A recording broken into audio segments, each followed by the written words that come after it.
Well, don't say I didn't tell you so. Right now, we are seeing foreign buyers returning to the U.S. housing market after a 3-year drought. And so the question is, why are foreigners buying U.S. real estate, and why now?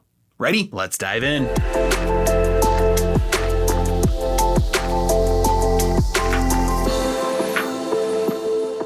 All right, so for 3 years straight, we saw a decline in the amount of money that was coming into the United States from overseas to buy U.S. real estate. Now, part of the reason for that was because prices have continued to go higher and higher and higher. Part of that was because people had their own issues to deal with at home, different things they needed to spend money on, financial crises, economic hardships, all of that. But I've been saying for a long time now that the overall trend, the long-term trend here of global de-dollarization will eventually result in all the dollars we've exported overseas eventually coming back home. And one of the indicators of that will be foreigners buying U.S. real estate. Why is that? Well, for a long time, we've been printing dollars. We've had something called a trade deficit. That simply means we make some stuff, but we buy most of our stuff from other countries. And so we buy that stuff with dollars. So we send other country dollars, we get other stuff in return, right? We have a trade deficit. We buy more stuff from them than they buy from us. So there are a lot of dollars out there circulating around the world that we've sent out there in exchange for their stuff. But we have been seeing a trend over the last few years and really the last decade of global de-dollarization through treasuries first. Because a treasury is really treated as cash for central banks and large institutions. And it's just their savings account, their holdings, their treasury, their cash, their reserves, right?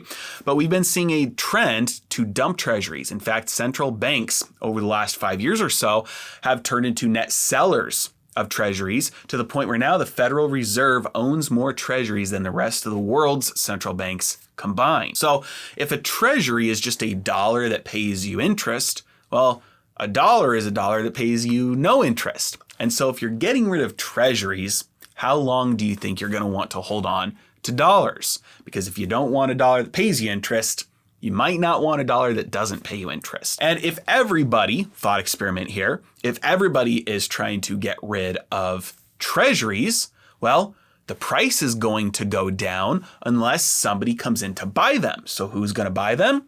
The one place left to buy treasuries, the Federal Reserve. That's why their balance sheet's so large, because they're the only buyer left today. And so the treasuries came back home. Now, if everybody then thought experiment tries to get rid of dollars, who's going to be the only one to accept the dollars? Well, it's not going to be the Federal Reserve because they pay for things with dollars. So how are these dollars going to be absorbed? Well, you can't get rid of your dollars for yen. You can't get rid of your dollars for euros. I mean, you can right now, but this is a thought experiment in the future if everybody's trying to get rid of dollars. They're going to go back to the one place that people will still accept them, and that is Americans, the place where you are legally required to accept dollars. And so one of the ways that happens is by those dollars coming back and buying our stocks. Foreigners will start to own our companies. One of those ways is by buying our stuff. So our inventories will decline. Our stuff that we've been storing up on our grocery store shelves will all get purchased back. Our trade deficit will flip. The other way is through real estate. And we are seeing now, after 3 years of declining sales, buyers from other countries purchased $59 billion worth of U.S. homes.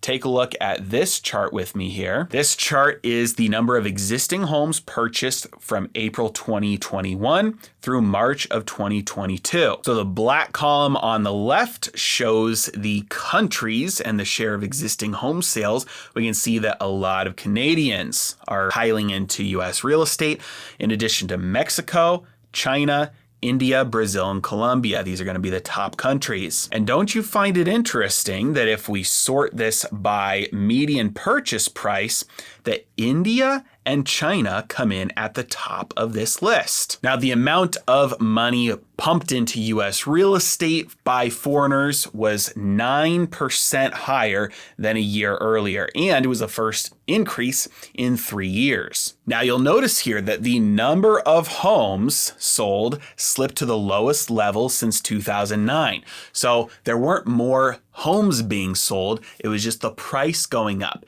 And this is an indication of what is going on here. This is like back in the Weimar Republic collapsing, people from around the world were looking at, hey, the dollar is, was basically good as gold, right? It was backed by gold. They were looking at real estate in Germany and it was a bargain, right? It was super cheap. And so a similar thing could take place. It's not happening right now, but in the future, where all these dollars start to come back and start to buy up this land, buy up our real estate. These are dollars coming back home, which will cause inflation here, pushing up prices.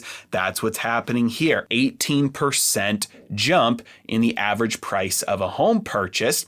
And again, 44% of that was paid in cash, not financed, versus the normal demographic purchasing homes is 24% cash. So a big portion of this is cash buyers. Again, what is that? That's dollars coming back home. So by itself, this is not a massive deal, but what it looks like is a turning point. What it looks like is the start of a new trend. What it looks like is a break of the last short-term trend. And very possible that if this continues, this signals more and more and more de-dollarization. I've been making tons of videos recently about global de-dollarization from India, Nigeria, all around the world. This is yet another sign as people look around and they say, well, I can't get rid of my dollars for anything here. Might as well go get something over there. Hope that makes sense. Let me know if you have any questions in the comments section below. And as always, I really appreciate you guys. Thank you so much for watching. Have a great day.